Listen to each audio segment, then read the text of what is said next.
تو خدا کی قسم اگر یہی بات سمجھ آ جائے نا ابو جہل مشرک کیوں تھا تو شرک کی حقیقت واضح ہو جائے گی. اور آج شیخ الاسلام کو بھی پتہ نہیں شرک کیا ہے, شیخ الحدیث کو پتہ نہیں شرک کیا ہے. ایک شیخ الاسلام شروع تھا شرک سے بچنے کے لیے فرما رہے تھے موتی حقیقی اللہ ہے, موتی حقیقی اللہ ہے, بس شرک نہیں ہوگا. شیخ یہ موتی حقیقی اللہ مان کے شرک کیا تو ابو جہل بھی یہی کہتا تھا موتی حقیقی, موتی حقیقی کون ہے؟ اللہ ہے. یہی حدیث دیکھ لو کیا ہے, لا شریک لک الا شریکن الا شریکن هو تملکہ وما ملکا, ہوگا تملکہ وما ملکا, اللہ تیرا شریک کوئی نہیں, ہاں تو آپ جس کو عطا کر دے. موتی حقیقی تو ہے, موتی حقیقی تو ہے. یہی سمجھتا ہے شیخ صاحب کہ جب ہم کہیں گے موتی حقیقی اللہ ہے تو شرک سے نکل جائیں گے. اس طرح اگر آدمی شرک سے نکلتا تو ابو جہل نکل جاتا. شیخ صاحب سمجھ گئے کہ نہیں سمجھ گئے؟ ہاں یہ موتی حقیقی اللہ ہے. ابو جہل یہی کہتا تھا موتی حقیقی اللہ ہے. اور یہ حضرات واسطے فیض ہیں. یہ حضرات کیا ہیں؟ واسطے. یہ حضرات کون ہیں؟ واسطے فیض ہیں. یہ ابو جہل کا نظریہ تھا جو آج دیوبندی بریلوی اتفاقی طور پہ بیان کر رہے ہیں. ادھر دیوبندی بریلویوں کو ایسے تم نے بدنام کیا. آج بریلوی اتنا مشرک نہیں جتنا دیوبند کے نام پہ روٹیاں کھانے والا ابلیس مشرک ہے. بریلوی تو شرک چھوڑ رہے ہیں, وہ توحید کے قریب آ رہے ہیں, اور انہوں نے ریوارس گیئر لگایا ہوئے پچھڑو دے میں کھوتے نو ابو نکو پیچھے ہی بندے یہ سارے پیچھے گئے. تو ابو جہل یہی کہتا تھا یہ تو واسطے فیض ہے. آج ہمیں بھی فتویٰ مل گیا کہ موتی حقیقی اللہ ہے, اور آگے واسطے فیض.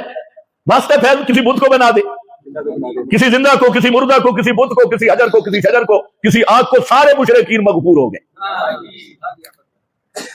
حل ہو گیا. تو اب دیکھو اللہ شریکن ہوا تملکہ وما ملکا.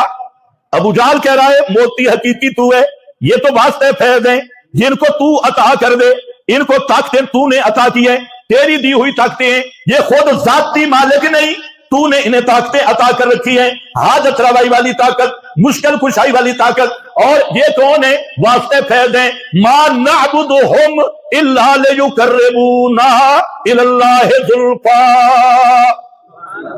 آج مفتی اور ملا کو دھوکہ یہ لگ گیا کہ شرک تب بنے گا کہ ذاتی اختیارات مانیں گے, ذاتی فیض مانیں گے, اور بلا عطائے الہی مانیں گے, اور خانہ ذات ذاتی مانیں گے.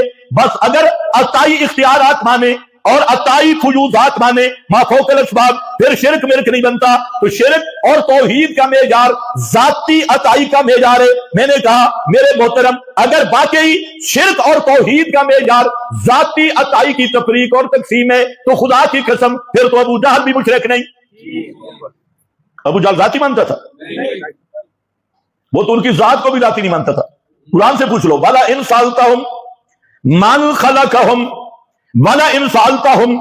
میرے پیغمبر اگر آپ ان مشرکوں سے پوچھیں من کس نے ان کو پیدا کیا, معبودین ان کے معبودوں کو پیدا کرنے والا کون, ان عابدین کو پیدا کرنے والا کون, تو ابو جہل کہے گا لَيَقُولُنَّ اللَّهُ, پیدا کرنے والا کون ہے. تو ابو جہل کا بھی عقیدہ یہی تھا کہ ہمارے جتنے معبودان باطل ہیں جن کو ہم پکارتے ہیں واسطے فیض سمجھ کر, یہ سارے مخلوق ہیں, ان کی ذات بھی عطائی ہے. جب ذات عطائی سمجھ رہا ہے تو صفات کس طرح ذاتی بن سکتی ہے؟ اس لیے یہ پہلی غلطی ہے ملا کی اور مفتی کی. وہ سمجھتا ہے کہ پہلے تو ذاتی مانے تب شرک بنے گا, عطائی مانا تو شرک نہیں بنے گا. اور دوسری غلطی یہ ہے کہتے ہیں اگر اللہ کے برابر مانا تو شرک بنے گا. ذات و صفات میں اللہ کے برابر مانا تو شرک بنتا ہے, اگر برابر نہ مانا تو شرک نہیں بنتا. تو میں نے کہا ملا جی ابو جہل برابر مانتا تھا. جی ابو جہل اپنے معبودوں کو ذات صفات میں اللہ کے برابر مانتا تھا. امام راضی رحمت اللہ علیہ نے تصریح کی, فرماتے ہیں کہ آج تک ایسا کوئی مشرک نہیں گزرا سوائے مجوس کے, ایسا کوئی مشرک نہیں گزرا یثبت للہ شریکا یساوی فی القدرۃ والعلم, جو قدرت اور علم میں اللہ کے برابر اپنے شریک کو مانتا ہو. آج تک ایسا مشرک نہیں. پھر آپ سنتے ہیں ابو جہل کا عقیدہ تھا کہ ہمیشہ سے ہمیشہ رہنے والا صرف اللہ ہے, ہمارے معبودوں کی یہ صفت نہیں, یعنی واجب الوجود اللہ ہے, ہمارے معبود واجب الوجود نہیں. تو برابر کیسے مانتا تھا؟ مکہ کا مشرک کا عقیدہ تھا کہ لا خالق الا اللہ, اس کائنات میں خالق صرف اللہ ہے، ہمارے معبودوں میں پیدا کرنے کی پاور نہیں، یہ خالق نہیں بن سکتے۔ اور پورا قرآن بار بار بلا انسان کا من خلق السماوات والارض لیقولن اللہ، میرے پیغمبر ان سے پوچھو آسمان و زمین کو پیدا کرنے والا کون؟ لیقولن اللہ۔ تو ابو جہل اینڈ کمپنی کہے گی یہ صرف اللہ ہے۔ تو ابو جہل خالق کس کو مانتا تھا؟ اور اپنے معبودوں کو وہ خالق، بولو خالق نہیں مانتا تھا، مخلوق مانتا تھا، اور خالق والی صفت میں اللہ کو وحدہ لا شریک مانتا تھا۔ اور پھر جو کائنات میں بڑے بڑے نظام، امور نظام، سورج کا نظام، چاند کا نظام، رات کا نظام، دن کا نظام، موسموں کا نظام، اور اس کائنات کا جو جتنا بڑا امور نظام، بڑا نظام ہے، ابو جہل وہ تصریح کرتا تھا کہ یہ سورج پہ کنٹرول کرنے والا صرف اللہ، رات کا نظام چلانے والا صرف اللہ، دن کا نظام چلانے والا صرف اللہ، کمالوں کو تناسل کا نظام چلانے والا صرف اللہ، روزی کا انتظام کرنے والا صرف اللہ، بارشیں برسانے والا اکیلا اللہ، اولاد دینے والا اکیلا اللہ۔ یہ کون کہتا تھا؟ یہ تو ابو جہل مکے کا مشرک اتنی توحید مانتا تھا، تو پھر برابر کیسے مانتا تھا؟ وہ کہتے ہیں ہمارے معبودوں کے لیے اختیار نہیں۔ اگر برابر مانتا ہوتا تو واسطہ فیض کیوں مانتا؟ وہ تو کہتے ہیں یہ ہمیں اللہ کے قریب کر دیتی، اور ہم ان کو کیوں پکارتے ہیں؟ ہا اولائے شفعاؤنا عند اللہ، یہ ہمارے کام کروا دیتے ہیں ہماری ان کے آگے، یہ واسطہ فیض ہے، یہ واسطہ فیض ہے۔ نہ ذاتی مانتا تھا صفات، نہ اللہ کے برابر مانتا تھا، لیکن پھر بھی کون ہے؟ مشرک۔ کیوں مشرک ہے؟ عطائی اختیارات مان کے کیوں مشرک ہے؟ وسیلے کا نام لے کر کیوں مشرک ہے؟ واسطے فیض مان کر حقیقی معطی اللہ کو مانا اور اپنے معبودوں کو کیا مانا؟ واسطے فیض۔ یہ واسطے فیض مان کے کیا بن گیا؟ بولو کیا بن گیا؟ ابو جہل نے شرک کی شک کی ہے، مشرک ہے۔ اور آج اگر کوئی شیخ الحدیث جو نظریہ رکھے وہ بھی کیا ہوگا؟ عجیب بات ہے، میں حیران ہوتا ہوں یہ بڑے بڑے بزرگوں کو سن کر، پھر کہتے ہیں کسی کو معاف نہیں کرتا، تم معافی کے قابل اپنے آپ کو چھوڑو، تو اللہ نے بھی تجھے معاف نہیں کرنا۔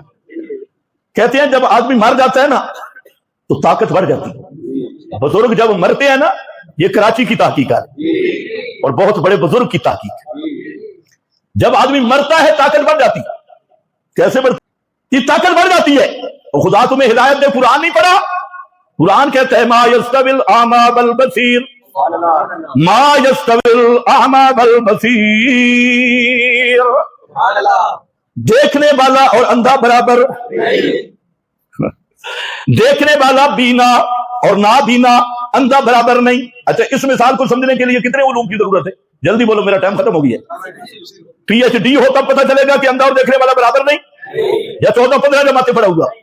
ہر آدمی سمجھے گا، دیہاتی بھی، شہری بھی، اور اسٹوڈنٹ بھی، طالب بھی، صرف مولوی کو سمجھ نہیں آئی۔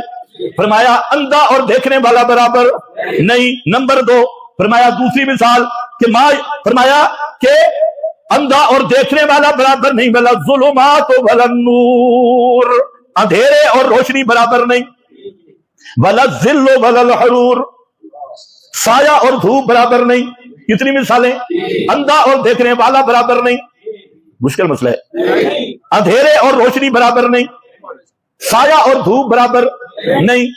فرمایا جس طرح یہ مانتے ہو نا یہ برابر نہیں، تو چوتھی میں 3 تمہید میں مثالیں بیان کی جو بالکل واضح تھی۔ فرمایا یہ 3 مان گئے ہو تو چوتھی بھی مانو، اگر 3 باتیں اسی طرح ہیں تو پھر سمجھ لو ما یستوی الاحیاء ولا الاموات،